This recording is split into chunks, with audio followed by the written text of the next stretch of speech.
Good evening. Thanks for joining us tonight. I'm Crystal Parikh, and I'm the director of the Asian Pacific American Institute at New York University. And I'm very delighted to be able to welcome you to Sean's final program as our artist in residence this year. Before I begin, I'd like for us to take a moment to acknowledge that the APA Institute at NYU is located on the unceded land of the Lenape peoples. I ask you to join me in acknowledging the Lenape community, their elders, both past and present, as well as future generations. We'd also like to recognize that New York City is currently home to approximately 100,000 people who identify as Indigenous, including many peoples from the Pacific. So we encourage you to learn about and support Indigenous communities, and you can find more information and resources via the QR code on the slide here. I'd like to thank the Center for Collaborative Indigenous Research with Communities and Lands, and especially Professor Eve Tuck for supporting this evening's programs. And I'd also like to extend my deep gratitude to the staff at the APA Institute for all of their hard work, as always, with this with the exhibition and for tonight's event. Sean's residency has been part of our second year of programming on the theme of Asian Pacific American prospects, in which we collaborate with scholars, students, activists, and artists who share their knowledge and visions toward creating more equitable and sustainable futures for all of us. So we've been really grateful to have Sean as our 2025 artist in residence and to help us think through connections between Hawaii and New York, which he will continue to do tonight. We also encourage you to view the installation this evening, which is located on the first floor, and it will remain open until 8:15. And the exhibition will be on view through Friday, December 12th. So we also encourage you to come back and bring your friends and your classes. We're happy to make arrangements for group tours as well. All right, and I'd like to introduce Sean now, who's over here. Okay, so born and raised in Honolulu, Sean Connelly is an artist and building practitioner working collaboratively across sculpture, architecture, film, and cartography. Connelly's practice engages deeply with grassroots interventions and supports Native liberation, food sovereignty, land justice, and cultural resurgence centering Aina, land that which feeds. As founding director of After Oceanic Built Environments Lab and the nonprofit Hawaii Nonlinear, Connelly actively cultivates ancestral knowledge, ecological insight, and social justice to transform built environments into living archives of intergenerational healing. Collaborating closely with cultural bearers, creative practitioners, and Indigenous experts across the Hawaiian Islands, Connelly's work contributes to a grassroots community of care, actively shaping liberated oceanic futures. And he is, of course, the 2025 Artist in Residence here at the Asian Pacific American Institute at NYU. Please welcome Sean. Thank you, Crystal. Aloha mai kako, kabla, kadayo, amin. My name is Sean Connelly. Thank you so much for having me here today. I can't believe this is already happening after all this time. Let's see here. Okay. It's been such a pleasure to be here over the past couple of months here in this city and with this institute, and I'm incredibly honored to be here with you tonight. I'm very excited to be sharing about the exhibition that's downstairs. How many of you have had a chance to pop in there? Yeah? Awesome, great, okay. Hawaii is not the United States, but it is your future. I'm going to be sharing a little bit about the exhibition and installation, but I thought to maybe take a little bit of a different approach than what I normally present. I'm going to zoom to the end first. Mahalo to the APA, my family, friends, and community for being here. And if you can just join me to give the APA team a round of applause.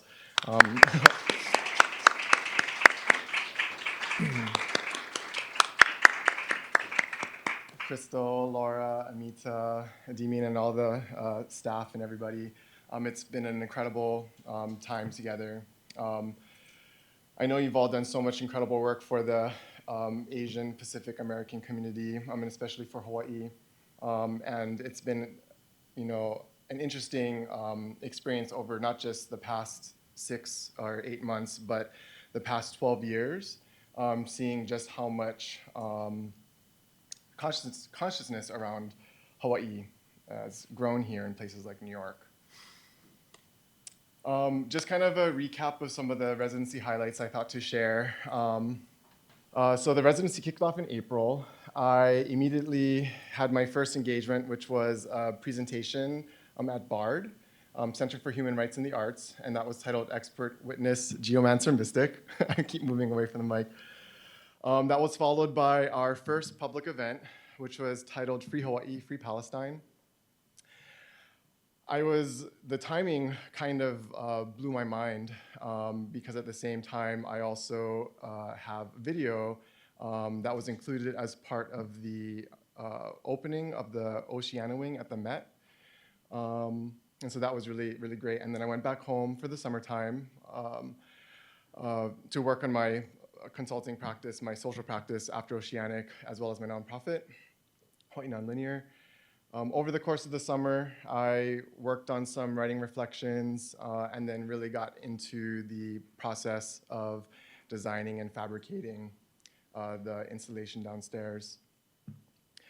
I returned back from Honolulu to New York in September and jumped into more events and programming. Our biggest one being the Paddle with Kealoha Outrigger, where we brought the canoe into the city, which I'll share a little bit more about. The exhibition opening was fantastic, and ever since then, working with students and other faculty who were visiting, getting to meet the fellows at the Center Circle, and attending other NYU events, it's been a very enriching experience for me here. And yeah, now I guess we're getting ready to wrap up.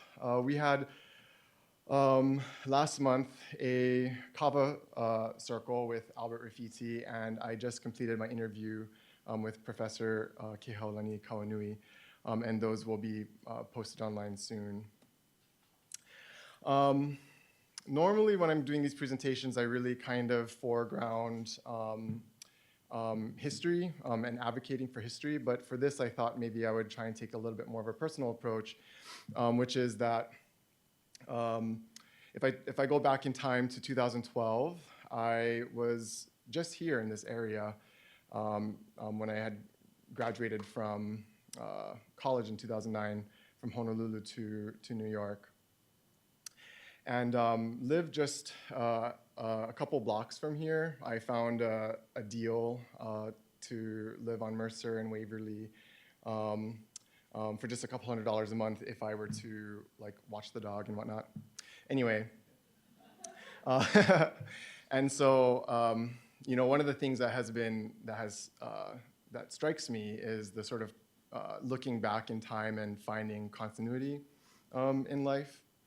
That was a really enriching experience. I am going to read a poem that kind of summarizes some of what it feels like to be from Hawaii in a place like New York. This poem was written by Wayne Westlake, who passed away in 1984, I believe. And his poetry was collected into a red book by Richard Hamasaki. And Richard Hamasaki introduced me to Albert, and so there's a little bit of relation there. But the poem goes, "No one understands the sea upon receipt of my 33rd rejection notice. No one understands my poetry. To understand my poetry, you got to understand my philosophy. No one understands my philosophy. To understand my philosophy, you got to understand me. No one understands me. To understand me, you got to understand Hawaii. No one understands Hawaii. To understand Hawaii, you got to understand the sea. No one understands the sea. No one understands my philosophy. No one understands the sea. No one understands Hawaii. No one understands me. Rejection notices, here's 33. No one understands my poetry. No one understands the sea. An old black crab crawls down the long beach with nothing in its claws. A wasted bee without a sting drowns himself in the sea." So being from Hawaii and then being in the continent can definitely be a rough experience for folks. And I was really thankful that I had mentors and friends and family to guide me along the way. And one of the experiences of learning was living in this apartment. That little square right there was my window. And this was kind of around the time when I decided that maybe I am an artist.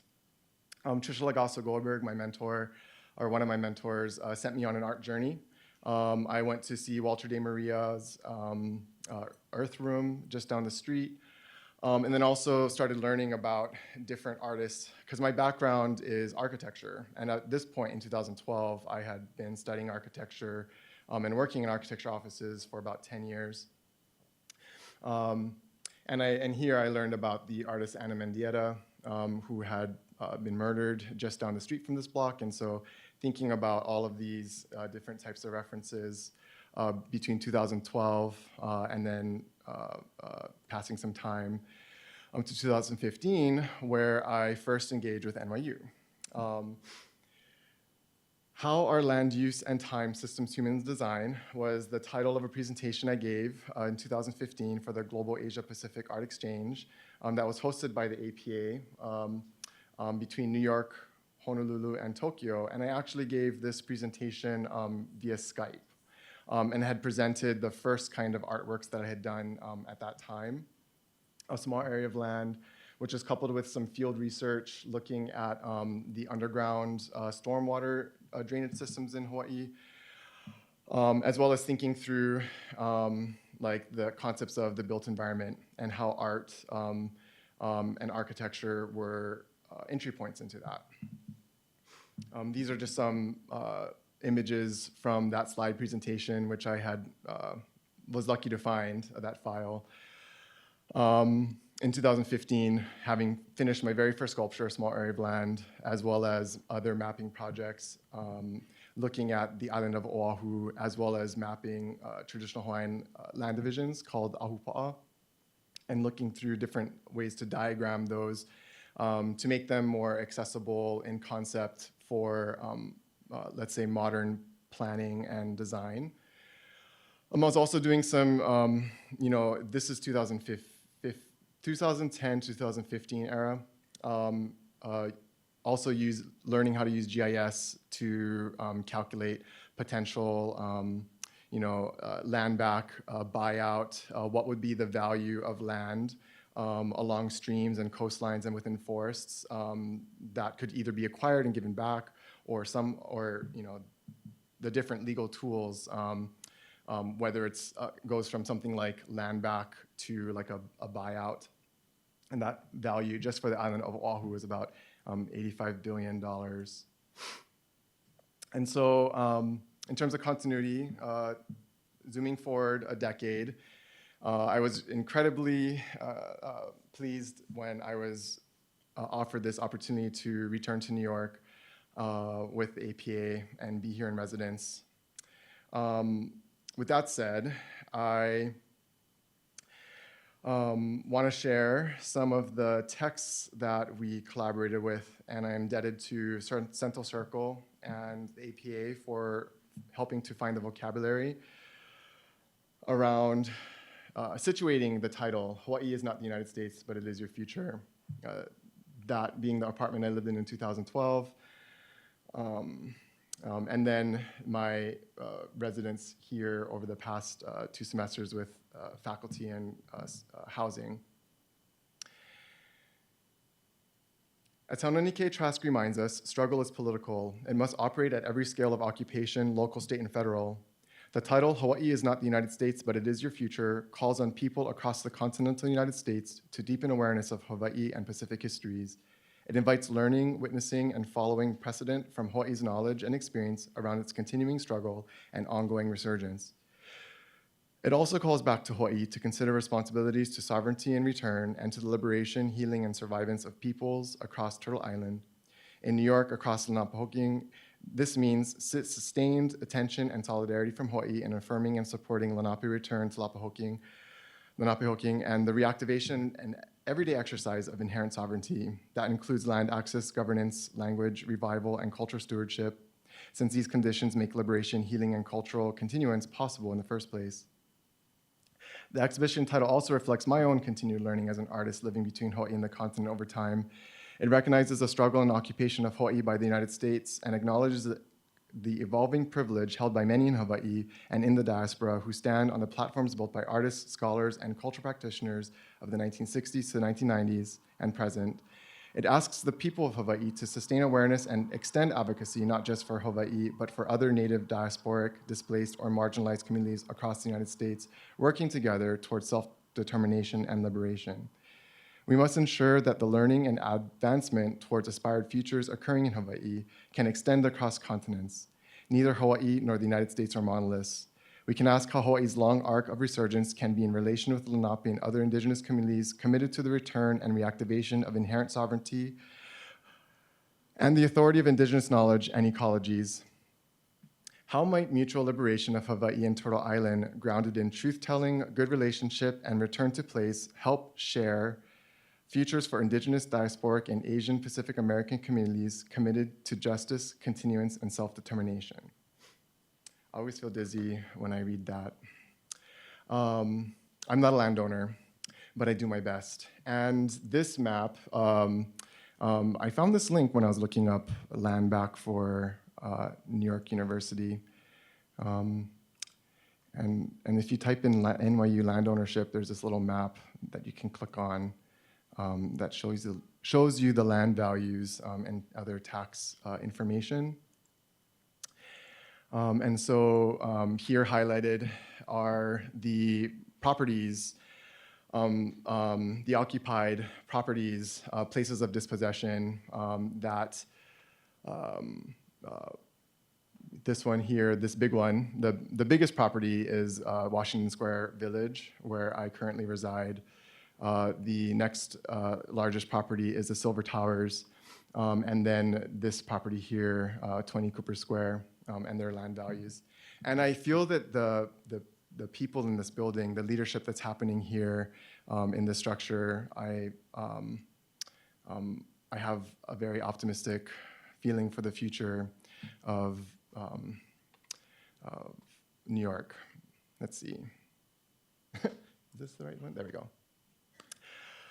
In terms of my practice as an artist, this is, since 2015, I've been as productive as possible, doing sculpture, and the off time of sculpture, looking at materials, studying sites, doing mapping, using maps, using art, film as a way to advocate for Hawaii history and for Hawaii futures.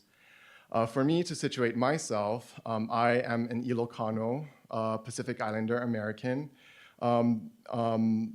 that was raised in a family of mixed ethnicities, including Native Hawaiian, Japanese, Chinese, the whole sort of gamut of your conventional plantation era community. And that's a very manufactured and specific part of Hawaii's history that is very much an important part of my work as an artist and using art to sort of sort through those histories and eventually find healing. And so sometimes people will say, oh, well, how can you make this kind of work in Hawaii if you're not Native Hawaiian or if you're not Kanaka Maoli or not Kanaka Iwi? And for me, the work isn't necessarily specifically about indigeneity. It's advocating for indigeneity and it's looking to support that. But it's also about navigating this sort of very heavy and destructive history of the United States, which has heavily impacted Hawaii, the Philippines, Puerto Rico, Cuba, Guam, Samoa, and all of Turtle Island. And so I will start going through some of these works. My very first sort of work in advocacy and sort of sorting through my background as somebody who studied architecture and found all that was lacking in architectural education. In my interview with Kehaulani Kawanui, we sort of discussed this background of architecture and how architecture is this beautiful portal into understanding things like the poetry of space and time and relation. But there's also all that's lacking from architecture. And so as a student from 2003 to 2009, at the University of Hawaii at Manoa, there was just so much lacking. And I was lucky to have a mentor, Spencer Lina-Weber, who helped me to craft my own curriculum that helped to tie to Hawaii history. This idea of Hawaii, we can think of Hawaii as a remote landmass. It is the most isolated landmass on the planet. We can also think of Hawaii as the biggest place on Earth. And so this cartography on the left is one I produced in 2015 called Hawaii Pangea Antipode. It was part of a series of cartographic works called Africa Pacific, which was looking at how maps can help us to see Hawaii in a different way. And by seeing Hawaii in a different way, we can understand the Pacific in a different way. By seeing the past differently, we can see the future differently. And so this map here, which is also in the gallery on the screen, if you want to take a closer look, there's that, growing up, there was that kind of idea, like if you dig a hole through the planet, like you end up in Asia, was kind of the thing.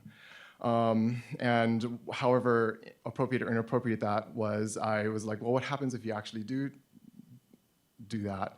And you end up in the Kalahari Desert.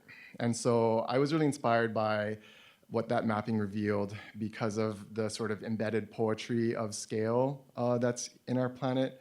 Hawaii being the smallest landmass surrounded by the world's largest ocean, larger than continents combined, paired directly opposite from Africa, the Kalahari Desert, the largest continent, some of the oldest land masses, and lands that have dried over time. And so you have these kind of like pairings of dryness and extreme wetness. Hawaii also has two of the wettest places on Earth. And so what I learned from this map, which as it rotates might, I hear different things from different people, like those, when a psychologist or something shows you those maps, people will see, oh, I see a mother and a daughter, I see a skull, I see all these different things, I see a body. The planet kind of becomes a skull or another frame of sorts. What I learned from this was an expansion from Epili Hau'ofa's concept of our sea as islands, which is a concept that was sort of resisting the smallness that people apply to the Pacific, despite its expanse. And so this idea of the Pacific as a sea of islands versus an island in a far sea, I contribute the ocean as the center of an island.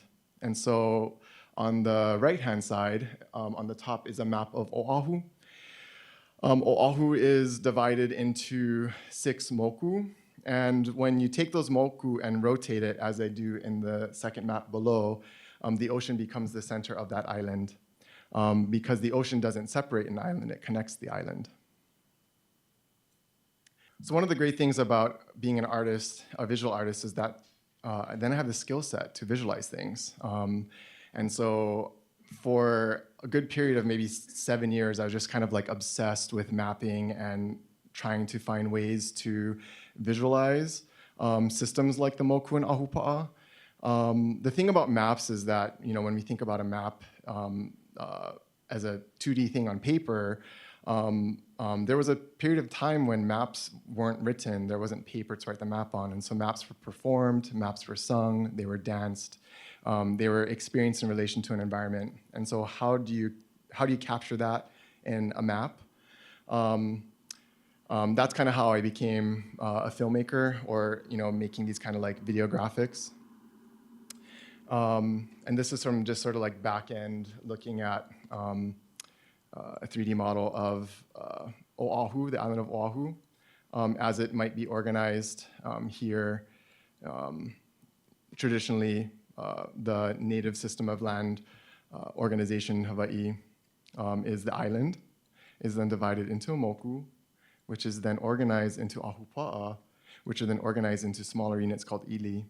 And it's really cool because they all kind of nest into each other. And this map has other data. These are all the different ahupa'a divisions combined with wind data and whatnot.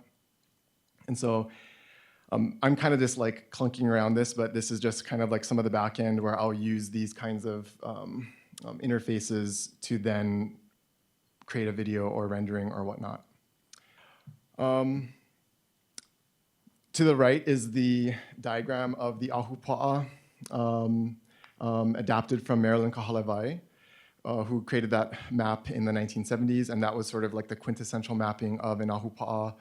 On the left-hand side is another version of that I created from one of those 3D graphics to show that these aren't static, and that ahupa'a aren't ancient. They're active living systems that are currently oppressed. And part of that oppression is the transfer of this sort of indigenous land system into one that is organized by urban agriculture conservation land use districts that ultimately fragment the watershed, remove people from where they grow their food, and build into the environment systems of oppression such that over 58% of the island is, did I get that number right? Yeah, is urbanized. The first sculpture, I produced a small area of land, kind of was,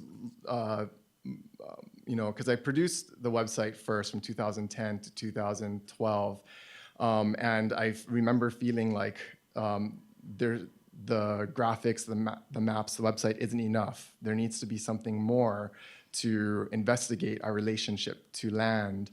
And so there came this project, a small area of land, Kaka'ako Earth Room, which was curated by Trisha Lagasso Goldberg and installed at II Gallery in Kaka'ako between Pu'uhonua Society and Inter-Island Terminal.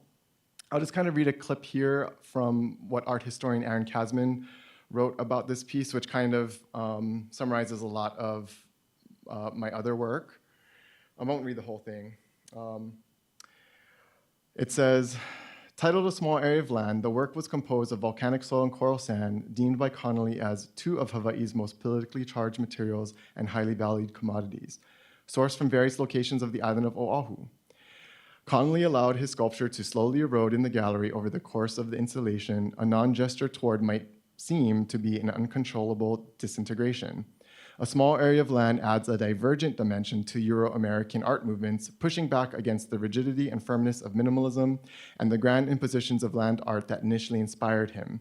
In doing so, Connelly expands the notion of land beyond a material or merely site-specific interest for artists into something that additionally includes more explicit references to structural systems of dispossession, exploitation, theft, and lasting injustices. The work amplifies relationships to land that do not rely on economic value in the extractive capitalist sense, so much as values that link indigenous onto-epistemologies with ecological flourishing, providing an avenue through which we can think about histories of land, labor, and the increasing disassociation between the two, as well as how material choices are imbricated with personal and political complexity in Hawaii. So I very much appreciate art historians for being able to put language to something that where I want the material and the work to speak for itself. So for all of you art historians, go for it.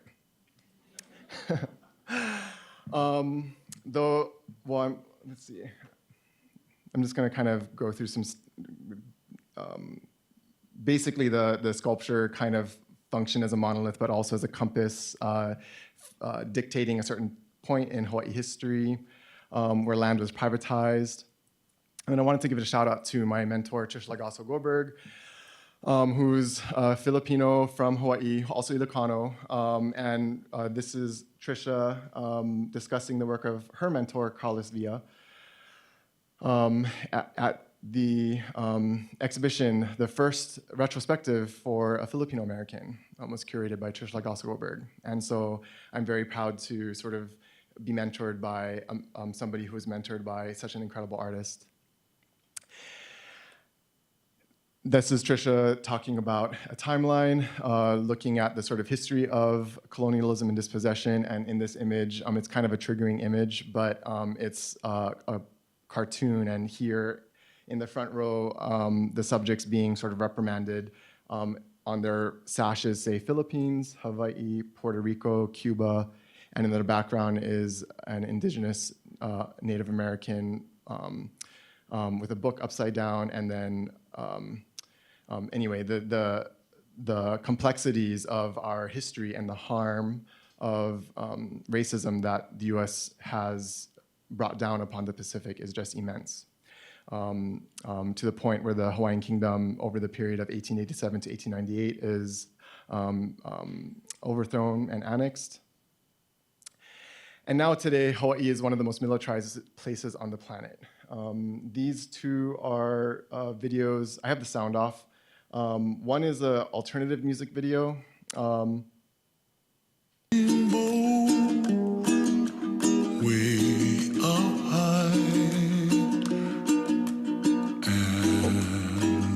That's an alternative music video played to the popular song of Brother Is, and the one to the right is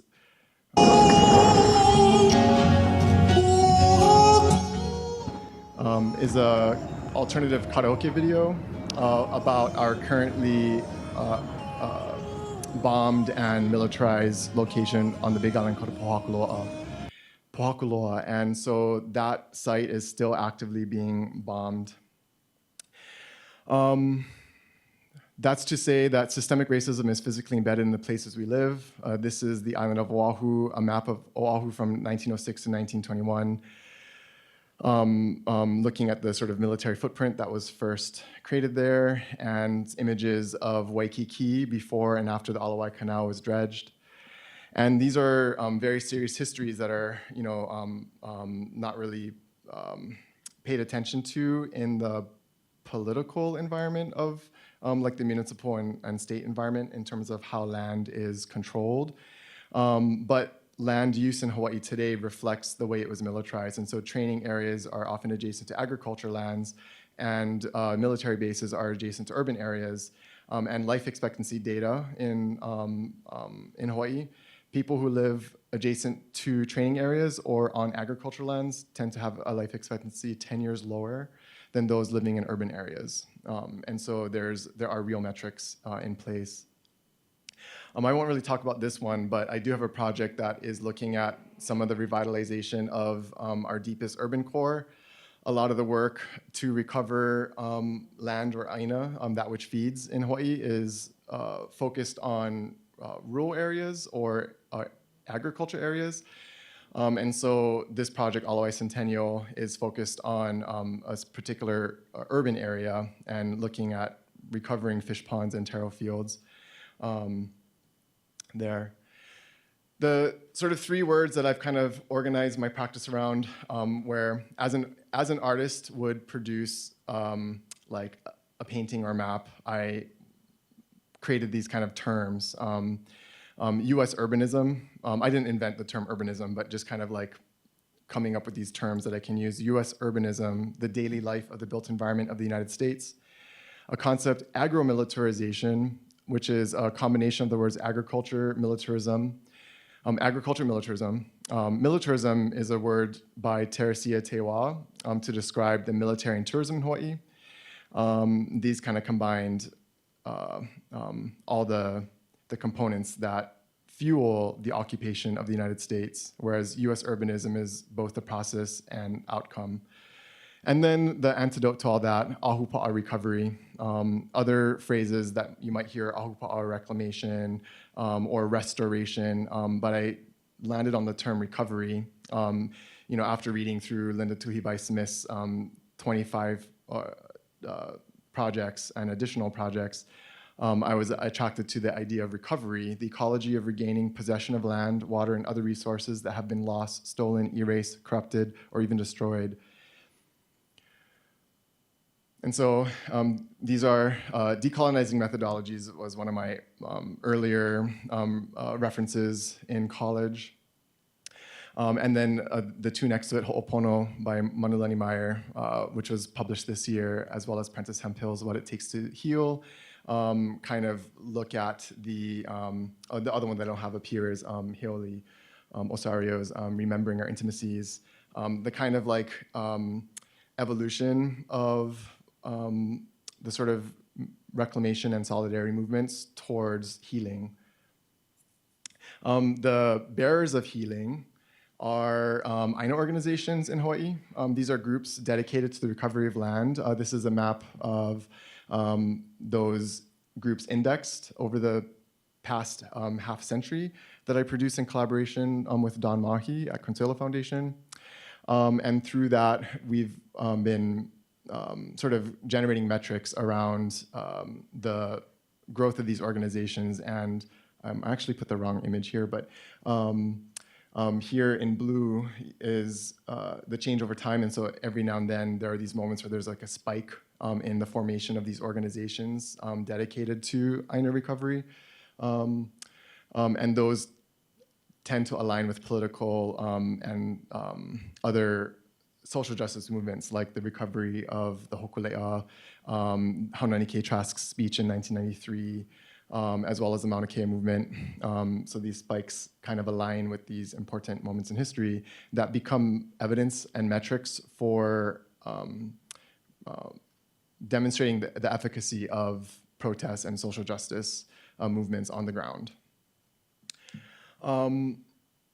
Most of the things that I have talked about so far are kind of more along the critical components of my practice, where I'm focused on truth-telling and advocacy, and sort of sorting through my own history, in which I am sort of navigating. Keholani and I sort of discussed different words like reclamation and solidarity. And I sort of keep saying like inception of diasporas or inception of reclamations and solidarities. Because in solidarity with one group, I can start to reclaim some of what I have lost as a white passing person of color that has been affected by the same histories as many others in Hawaii and onward. I absolutely love the generative component of sculpture and art making, and the ability to study material and study practice. And so here are sort of three works.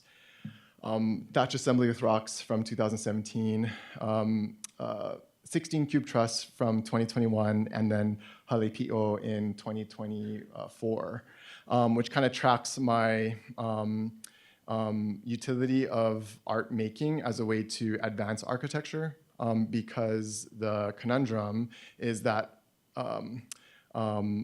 a lot of traditional Hawaiian architecture in Hawaii, this image down here, prior to 2008 was actually technically illegal to build. There wasn't actually like anything in the building code to support the construction of a traditional hale or structure. And even though now that there's a building code for that, it's very limited. And so, like for example, this middle one, looking at a building structure, or this arch, they're technically illegal and wouldn't be permitted. And so using art as a way to embed within the built environment examples of this kind of generative future, where 16 Cube Truss at that time, the only place where you would find lashing for a canoe mixed with modern architectural form, that wouldn't really exist, but in Honolulu, except for the sculpture. But the only place where you would see the lashing is maybe on the beach or at a canoe. And so it's kind of like making architecture accessible to the public, and making examples of this vision for the future present in daily life. I'm gonna play two clips related to this project, Halepi'o, which is built in YPO, and it was a collaboration with Liang and Cooper Hewitt Design Museum, as well as our hale builders, Naleni Tukuwafu and Jojo Henderson. The project was built in YPO on a site, and the clip I'm going to play is the sort of matriarch of that place, mokuwai.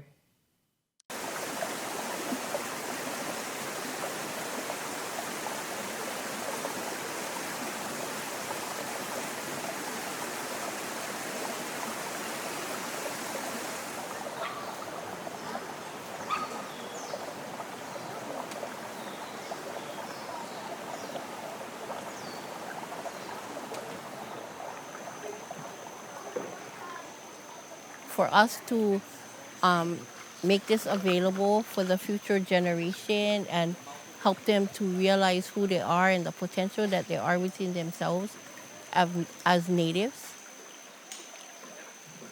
I think it's about you just becoming the place where you're from.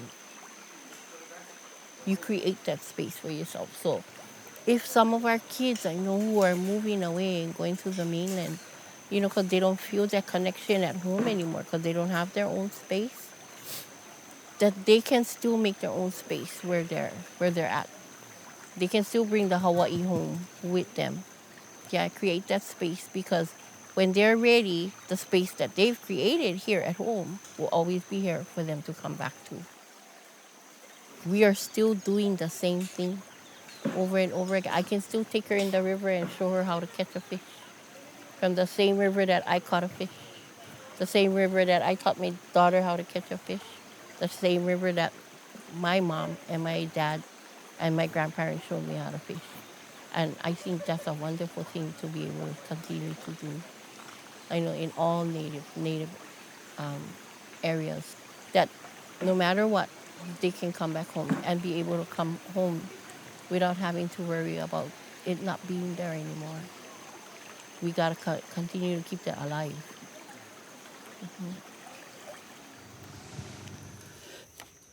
Seeing everything through that lens. So like you cannot be a hale builder and not be affected by how the hale makes you see the forest and makes you see your community. And one of the biggest things that I enjoy most is how it taps me into my kupuna. Because I feel like when we're doing the things our kupuna did, the ways that they did them,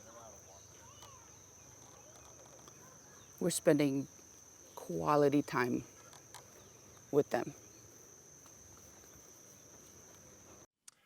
Ka'iulani Pahio, who is just an incredible force and ultimately under-recognized force in the Hawaiian Charter School movement. Hawaii is not the United States, but it is your future. I read the description of this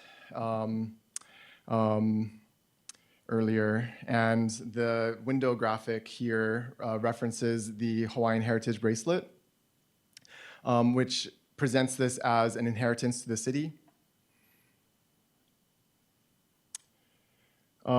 Here, well, with Anti-Ka'ilani and this idea of place and home and becoming the place where you're from, I think is really interesting. And so it's a deep question of, who and how are you becoming the place where you're from? What does it mean to be from somewhere? It's not enough. It's not enough to just live somewhere for a couple of months or a couple years. In some cases, is it enough to be born from a place or whatnot?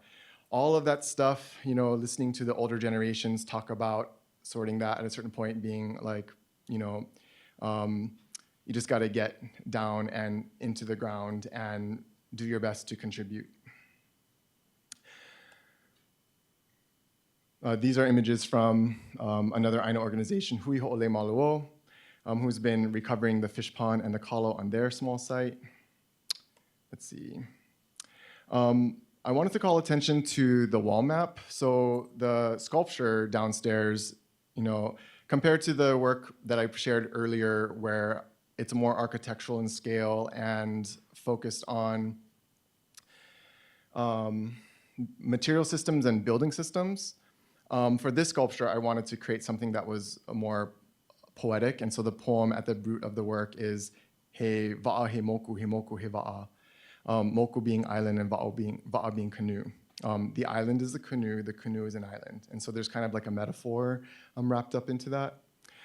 Starting with the wall map that's presented along the gallery, this is looking at the east coast of Turtle Island from a different vantage point. What would normally be seen from north and south here is looked at from a bird's eye view and clipped to a peculiar shape. At the beginning of the talk, we screened Justice Eventing Architecture Tour, and there's a scene where Kalakawa's going across the United States by train. And so part of the background of this work was using mapping to tell American history from a Hawaii perspective. And so building Atlas of Hawaii across its formation, the Hawaiian Kingdom, looking at the same map of the United States. The United States wasn't always as big as it is today. And so this also reflects the map of the 13 colonies. It's anachronistic. Hawaii, American history with Hawaii at its spine, challenging the notions of manifest destiny and the histories that are at play there, and the presence of this red line, which is the Royal Proclamation line. In 2016, I attended Standing Rock, where I learned the true history of the American Revolution, which wasn't just about fighting taxes and tea and freedom from the oppression of monarchy. It was essentially these colonists breaking the boundary, breaking an agreement not to settle past this line, the Royal Proclamation line. And so here on this map, you see the phrase Indian Reserve, and there's some history around the carving out a federation for that, which Kalakaua had a similar idea for Oceania, which has other complicated histories of occupation. With that said, the wall map is attempting to look at this coastline through a Hawaii perspective. And so as one sees land in Hawaii organized into these moku running from mountain to ocean, the anachronistic component of this map goes both ways. One is it's calling attention to the difficulties of US history, but then at the same time calling attention to the kind of opportunities of knowing and re-knowing. And so the layers that are included on this from the bottom up are the topography, the waterways, ecoregions, native territories, urban areas, and US militarization. And so all of these kind of compact onto each other and create different opportunities for dialogue. And so maybe we'll save some of those opportunities for dialogue in our Q&A. And then last but not least, the va'a. And so the importance of the va'a, the canoe, across scales. This is a picture of a fishing canoe, which can also be used for racing, as compared to the voyaging canoe, the double hull voyaging canoe of Hokulea. And what's beautiful to me about these land systems in Hawaii, at the very beginning of the presentation, I shared a little bit about the ahupa'a and these kinds of different systems, is that comes after the arrival of Pacific Islanders, Native Hawaiians, to these islands. And so if you can imagine these land systems, these governance systems, these ways of relating to people and place, like an ahupa'a, being built on the knowledge system of having traveled the ocean with these voyaging canoes that use no metal. They use the earth as the compass itself. They use the belly as the compass. It's a whole different concept of relating to land and environment and each other. So like maybe one way to understand it is when you look at the planet, a map of the globe, it'll be longitude and latitude like a grid. But if you can sort of think about a time before that grid, it was sort of like an intersection of waves and movement, totally fluid, not as rigid. A totally different way of understanding environment. To the left are graphics that I borrowed from the Polynesian Voyaging Society that look at some of the dynamics of celestial navigation and the relationship to the body. And I like this graphic because as I go along my journey of reclamation in solidarity, language is really hard for me, actually, and I've always had a hard time learning language. And so learning English was hard enough. Learning Olal Hawaii was really difficult, even after 2 years. And so now I'm going through this thing, well, maybe if I learn Ilocano, I'll unlock something. And so the 2 words that I learned from this one is, in Olal Hawaii, lima is the word for hand. In Ilocano, ima is the word for hand. And so there's kind of like a connection there because of the Austronesian language family and the deep ancestry that old Oceania shares. And that ancestry is really difficult to talk about today because of imperialism, colonialism. And then the site of that relation between the hand and the sky, maka in Olal Hawaii for eye, mata in Ilocano.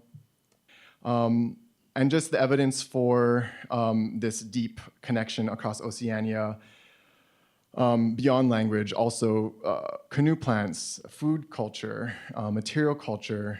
This map above is a map of all the different related names for sweet potato. There was a French research team that did DNA samples for all the sweet potato from South America to Southeast Asia. And then they combined they lined up all that DNA samples with the different names, and they basically were able to sort of trace movement of these sweet potatoes, which wasn't anything new. People already know this, but you know how scientists are. They gotta, anyway. Finally, I made you all laugh. Let's see. I forget what I put on this slide, but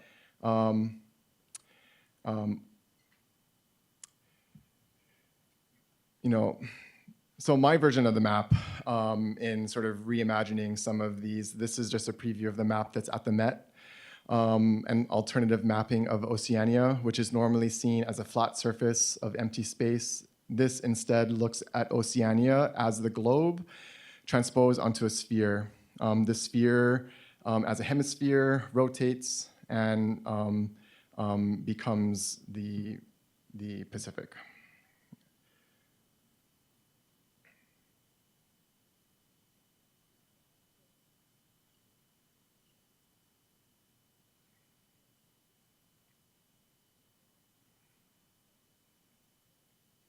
And of course, I'm indebted to the Kealoha Outrigger Canoe Club for creating space to promote the culture and sport of outrigger canoeing in New York. This is an image that I took from the canoe looking at Day's End. I wrote like a little journal reflection about Day's End at the early part of the residency, and we stopped by Day's End on the way bringing the canoe to Manhattan. Some of my reflection was just, Day's End was built by David Hammond to replace the pier that had an artwork by Gordon Madden Clark. And it's sort of like a new public work that is only a couple years old. And but what really struck me this trip around as I got to this part, I was like, oh, this is kind of brand new. And I was like blown away. I was like, whoa, there's sand here. I don't recall seeing sand in Manhattan for a while, even though you see pictures of sand down in lower Manhattan. But the complexities of sand and the relationship to Hawaii and all these different connecting points to architecture history, as well as projective works, like I discussed with Drew Broderick, the vision for draping this as a temporary posthumous installation celebrating Bernice Akamine to drape this public work with the Hawaiian flag. Bernice Akamine passed away recently. And then I guess I'm out of time, but I The works that were placed in the canoe, each one sort of represents the presence of the human body, and each are sort of presented not as building systems, not as material studies, but as these sort of like puzzles, these sort of learning tools and ways to sort of practice and remember. And so after working on Halepi'o, this is a 3D model of Halepi'o, NYPO that I shared here.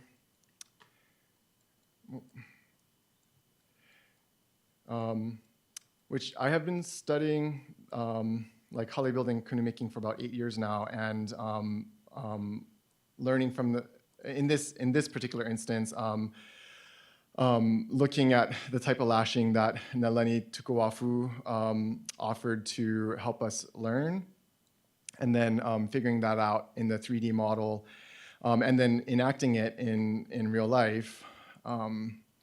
After that project was done, my comrade Lanakila was mentioned, well, now that you did that, how are you going to practice? Because practitioners who are doing this are constantly tying things, constantly doing stuff.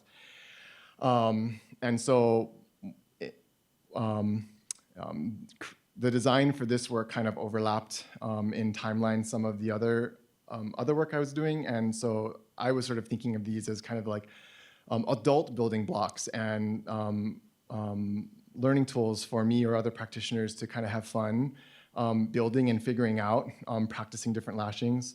Other names that I just want to say before it's over, Aniku Kupihea and Lopaka Awohi, who were so generous and over the years also sharing their knowledge of lashing, whether it be for canoe, ba'a, or house, hale, and these different kind of examples of forms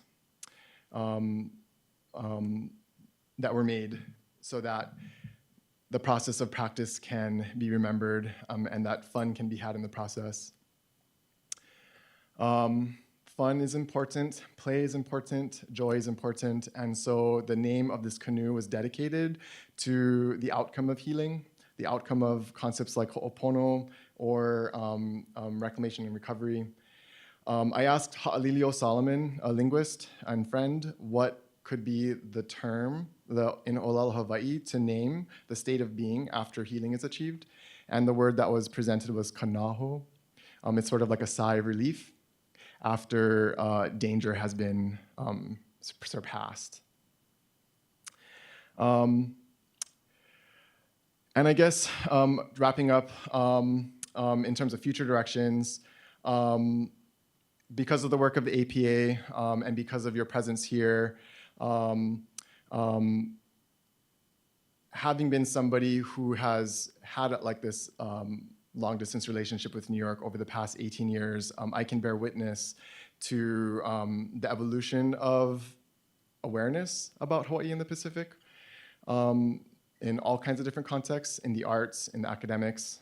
If you go on to even like, let's say like the Harvard GSD website and you go to before 2020, like no land acknowledgements. You go to other academic sites after 2020 and you start hearing like land acknowledgements all the time. And that sort of bears witness to this like lineage of work that has, you know, been across Hawaii and the United and Turtle Island since the 60s. And each generation sort of like takes the torch a little further. And so looking from 2014 to now with, you know, Black Lives Matter, Protect Mauna Kea, Standing Rock, Me Too, Defund the Police in 2020, and the resurgence of Protect Mauna Kea movement. Hawaii is, this map is looking at Hawaii. Down here, instead of other maps where I put Hawaii in the very center, in this map I put Hawaii at the base of this sort of shape that represents the cape of a leader. And the red areas, whether in opaque fill or red line or dash line, represent the different relationalities between Hawaii history and Hawaii's movement. and the parallels that can be made all across the planet. Driving home the title of our first public event, Free Hawaii, Free Palestine. And the work doesn't end. One of the biggest things happening in Hawaii right now is going to be the termination of the military lease at Pohakuloa on the Big Island, which I believe is up in 2028, 2030. And so the community is sort of galvanizing right now.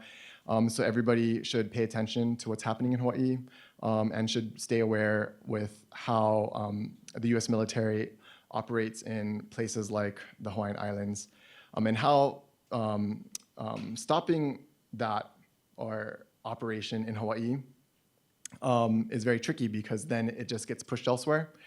And some of the technologies and things that have been tested in Hawaii over the course of its occupation has been used in war. And so, no justice, no peace.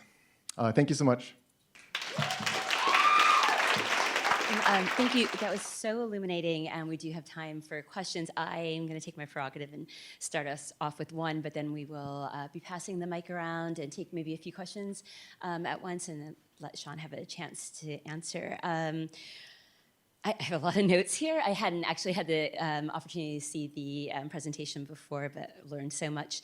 And I guess, going to, even from the film itself, I was struck by a number of phrases and obviously images there. But in one in particular, this, I think it was in reference to the palace, that you had this concept or phrase of enchantment camouflaged, which I just found really striking, and thought that it in many ways described, all of the work, but in particular the mapping projects seemed to me, given the ways in which, especially using your sort of the digital media and this particular method that does come out of like a history of the kind of deadening effect of settler colonialism and like imperial modernity. It seems to me that your mapping has this way of re-enchanting, like there's something so absorbing about watching from these other perspectives, watching the globe spin between Hawaii and then seeing the connections between Hawaii and Africa, right? For example, or along, and of course the exhibit downstairs to see the eastern seaboard from this very other different perspective has this kind of enchanting effect, I think. And I was wondering if you might want to speak a little bit about that phrase and about how the question of enchantment, about sort of fascination, then becomes part of a practice that's practical. It's about building into the future. Enchantment. Let's see. I'm trying to recollect. Well, I think one thing that I learned from being away from Hawaii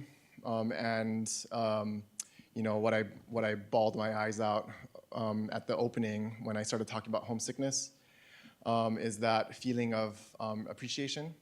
And I think enchantment is like part of that experience of appreciating something. The worst is when you appreciate something and it's too late. But sometimes that can be healing too. And so just kind of like coming to terms with being away from a place, the struggles of trying to get back to a place, and sometimes the struggles of staying in a place. I find that enchantment is kind of like good for my mental health. And so I try to share that in the work that I do because it can be so heavy. Like I sort of describe it as like Hawaii is not the United States as a phrase that can destroy like family dinner. And so, like, Hawaii is not the United States, but it is your future, has this, like, sense of enchantment wrapped into it. And then the presentation of it as a bracelet, the Hawaiian Heritage bracelet, which, I don't know, just looking at it is enchanting. And so, yeah. Just very quick question. Hawaii is not the United States, but it is your future. Why is it not our future or their future? Yeah, that's a good one. In the book downstairs, I wrote at the dedication, Hawaii is not the United States, but it is your future. And then I crossed out your and wrote our. And so, the title is fluid, but I ended up settling on your to really address the individual and the person on the street. I think to the work of Manuloni Meyer, who talks about this idea of kuleana, which is the word for responsibility. It's also the word for land. But kuleana doesn't operate in and of itself. The term awamo kuleana, awamo being a reference to the implement that is a carrying tool. You like put it on your back, and you can carry like buckets or other things. Awamo kuleana is this concept of what she describes as collective transformation through individual excellence. And so in order for collective transformation to occur, you need to embody the sort of like individual. It takes the individual to transform a collective, and it takes a collective to transform an individual. And so I feel that words like Hawaii and the United States are collective words. And so the word your is putting that sense of connection to the individual. Yeah. That was a good question. Thank you. Aloha Sean, aloha kako, ho'omaikai, congratulations on this. I love the concept of kanaho, or kanaho. And I'm curious, in terms of putting it on the va'a, is this something that is aspirational in terms of naming it that, or is it an experience that has happened throughout the work? There's like a specific moment of healing or peace that has been achieved? Oh, nice.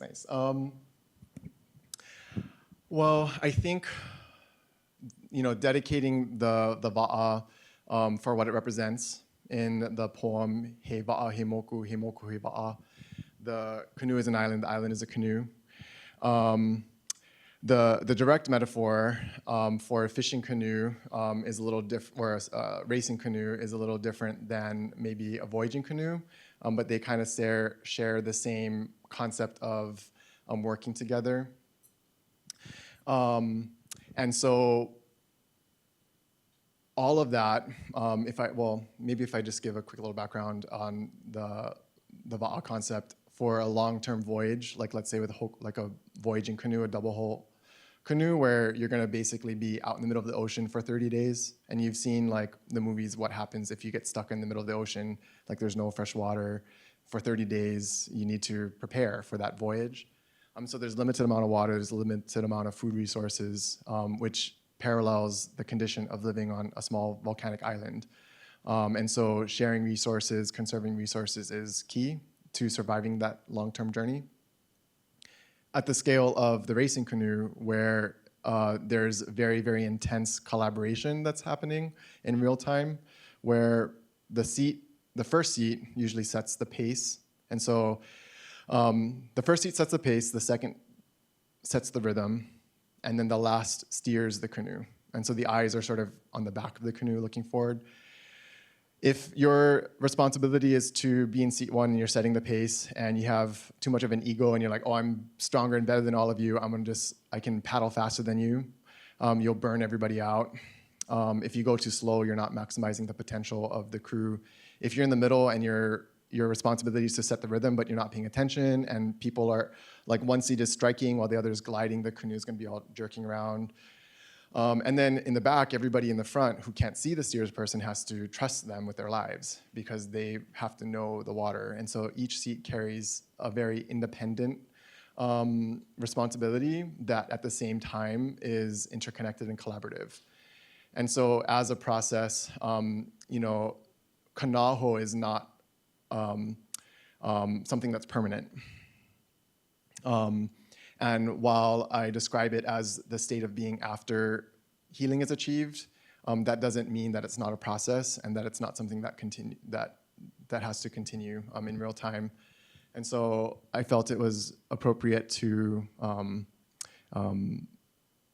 dedicate the canoe with that term and all that it represents.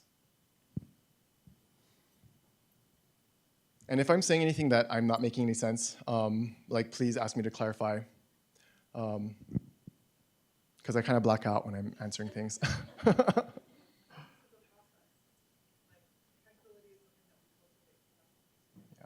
Thank you. Oh, yeah. Oh, there we go. Peace is a process. Perfect. Aloha. I was thinking about something with the Ho'opono or Auntie Manu's book, and in particular about seeking different perspective or moiki aloha, having things continually turn upside down over and over, and that definitely shows up in your work of all of these perspective changes. And so I was wondering if there's anything personal, or you don't have to share if it's too personal, but like a moment of realization in that process of like spinning things around, having things on a map differently that either have Hawaii at a base or at a cross or anything like that that brought you some sort of enlightenment and what that would be.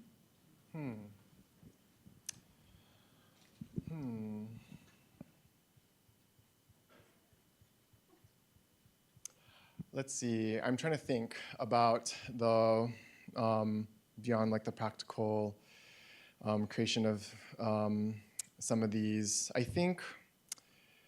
Well, it's really hard to answer that one because I'm so like in it. But one of the values I think of making work and having the support and opportunity to share that work is getting to see how others respond to it. And so I'm trying to recollect some of the responses that I've experienced. The sense of wonder that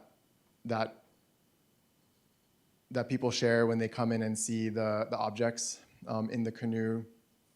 I always tell people to touch it if they want to, but I know you're not supposed to touch things in a gallery, but they feel really good. There's like a tactile quality to it. And the sort of like disorientation of something that's kind of familiar, like walking in and seeing the wall map, and some people think it's Manhattan, some people think it's Honolulu, some people who are from Hawaii look at it and they think, oh, it kind of looks like the Ko'ola Mountain. There's like different kinds of ways that slight distortions can offer in kind of creating that moment of disorientation, which then becomes a tool for re-enchantment, or for then seeing what's right or what's wrong. And so I think that I'll have to think more about your question later. But maybe we can have another question. Aloha, Sean. Mahalo. I have a question more about activism and Hawaii in general.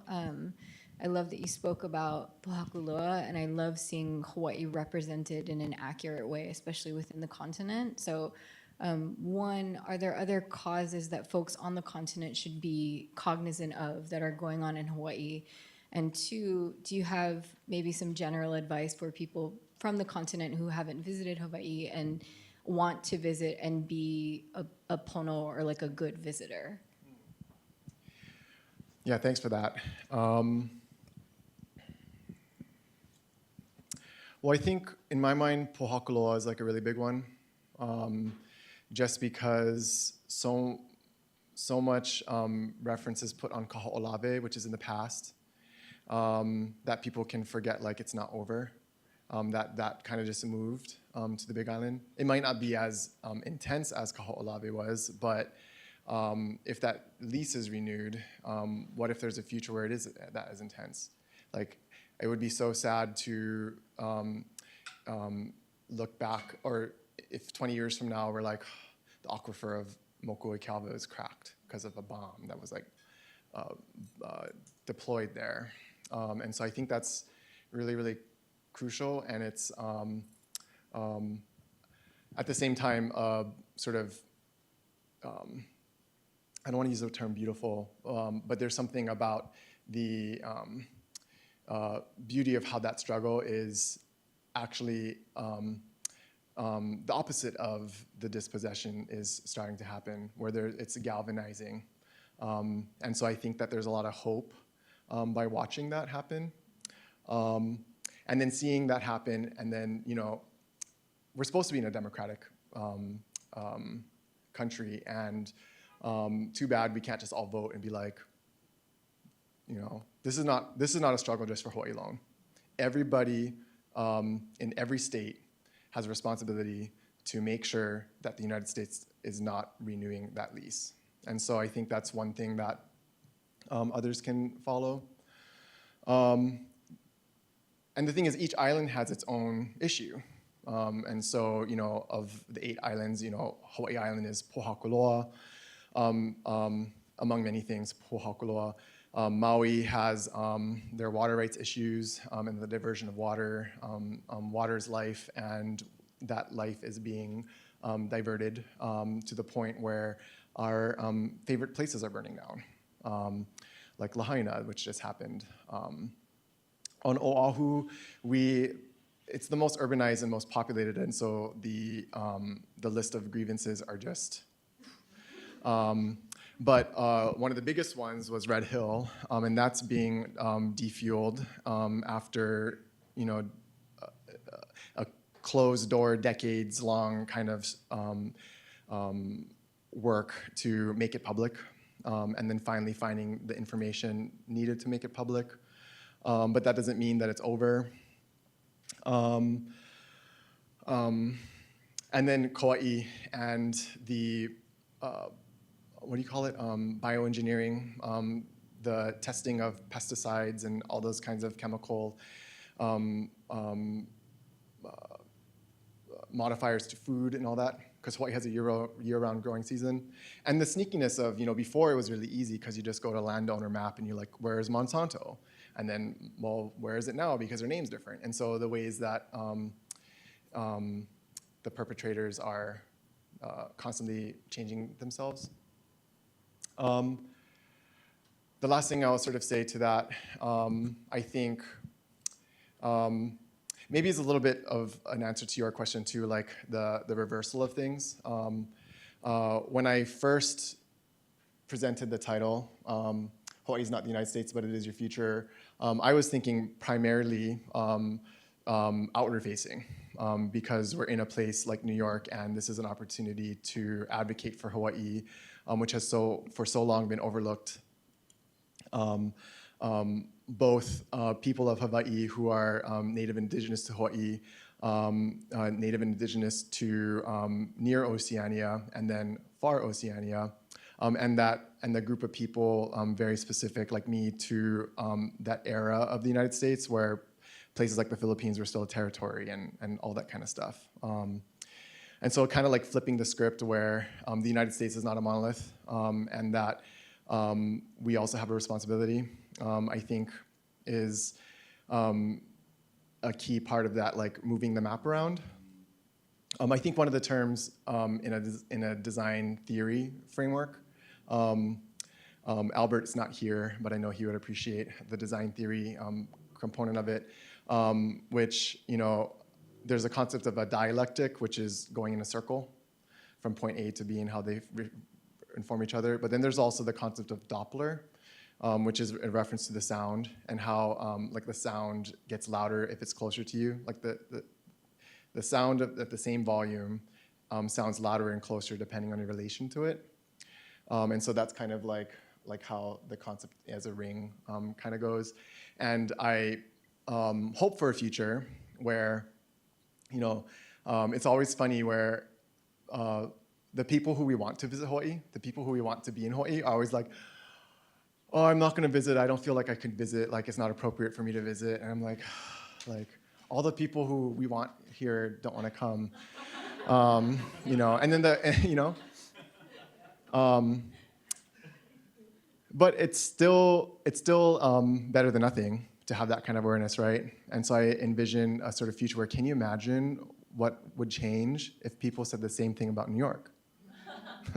Oh, I'm not going to tourist that. I'm not going to be a tourist there unless there's like some visible land back that Mamdani or NYU or any institution or landowner can help to facilitate. And so we can make that future together. And I really believe in the longevity of the work of APA.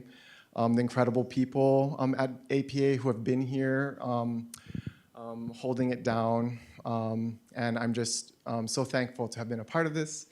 And I'm so excited to see where you'll take our future. So thank you so much. Yeah.